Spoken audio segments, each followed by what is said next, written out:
Tu as une idée de projet, tu as une idée d'entreprise, tu ne sais pas combien de temps ça peut prendre et tu ne sais pas surtout combien ça peut coûter. Tu n'as pas forcément envie d'envoyer des tonnes de demandes de devis à des agences ou à des freelances et tu as envie de savoir un petit peu établir ta propre fourchette. Bienvenue dans cette vidéo et dans cette vidéo, on va voir le processus que j'appliquais moi en tant que freelance, mais que j'ai appliqué aussi dans des agences web pour arriver à sortir un devis qui est personnalisé à chaque projet et pour que toi, tu sois capable de le faire aussi et que tu puisses déterminer ta propre fourchette avant d'aller voir n'importe quel freelance ou agence web.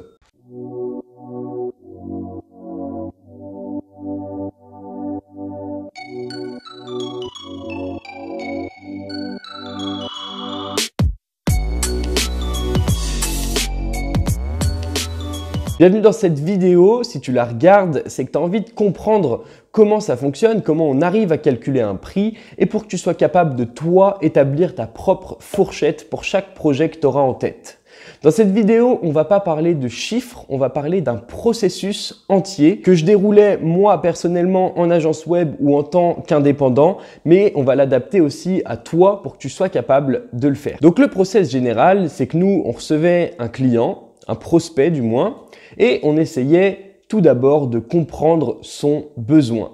Il n'y a aucun prix qui sortait dans au moins les 2 premières semaines parce qu'on devait à tout prix comprendre le besoin du client le plus possible pour déjà préparer et établir une solution qui sera au maximum personnalisée et adaptée à son besoin, mais aussi un prix qui corresponde à la solution qu'on apportera. Un plus, c'est d'avoir déjà un cahier des charges, d'avoir déjà une liste des besoins ou alors des sites web existants qui vous intéressent et auxquels vous voulez ressembler. On ne va pas se contenter d'une seule rencontre. Si tout n'est pas clair et s'il y a un seul truc qui ne va pas, on va aller envoyer un email, on va redemander une rencontre pour vraiment que le besoin soit clarifié et affiné au maximum. Donc la deuxième étape, c'est d'affiner ce besoin.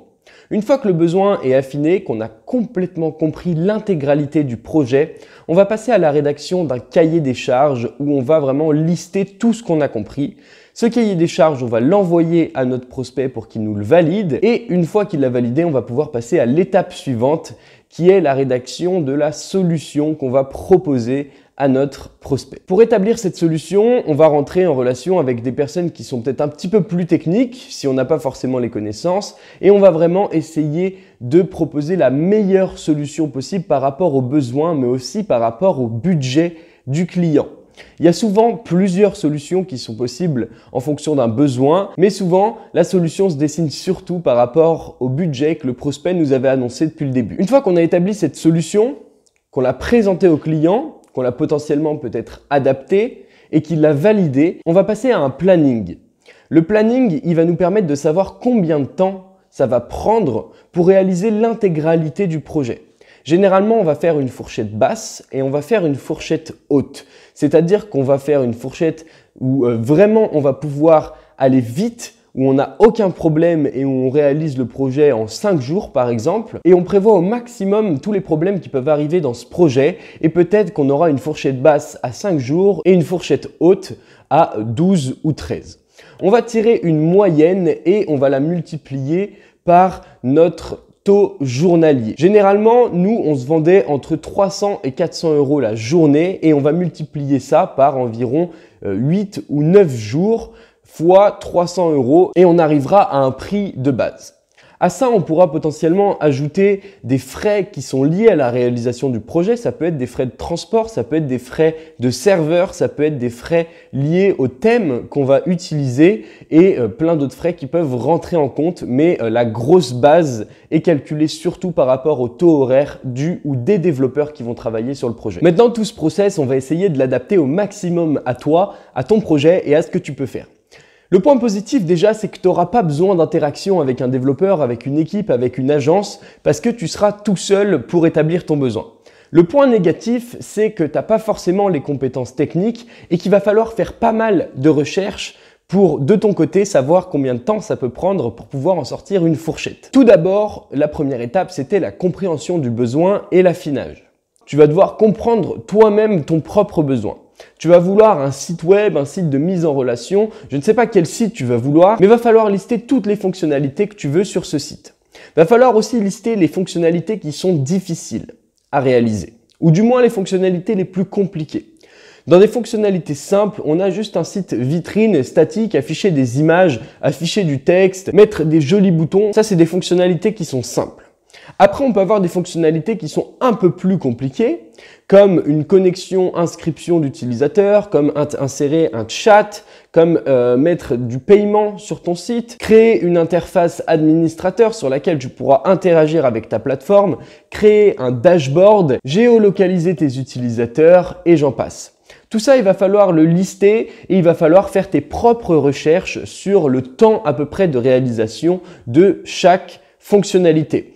Tu peux avoir un temps moyen, c'est pas grave, tu trouveras jamais un prix exact. Et même si tu t'adresses à un ou plusieurs freelances ou agences, ils te donneront jamais le même prix et la solution pourra varier. Donc, je mets l'accent dessus. Ce que tu vas arriver à avoir à la fin de cette vidéo et une fois que tu auras déroulé ce process, ce sera vraiment une fourchette. Il n'y aura jamais de prix exact. Et en plus de ça, comme on l'a dit, tu n'as pas forcément les compétences techniques. Donc, tu peux prévoir au maximum, mais tu peux pas savoir exactement combien ça va te coûter. On en arrive au cahier des charges. Tu as listé toutes les fonctionnalités et tu as même listé les fonctionnalités qui sont plus compliquées.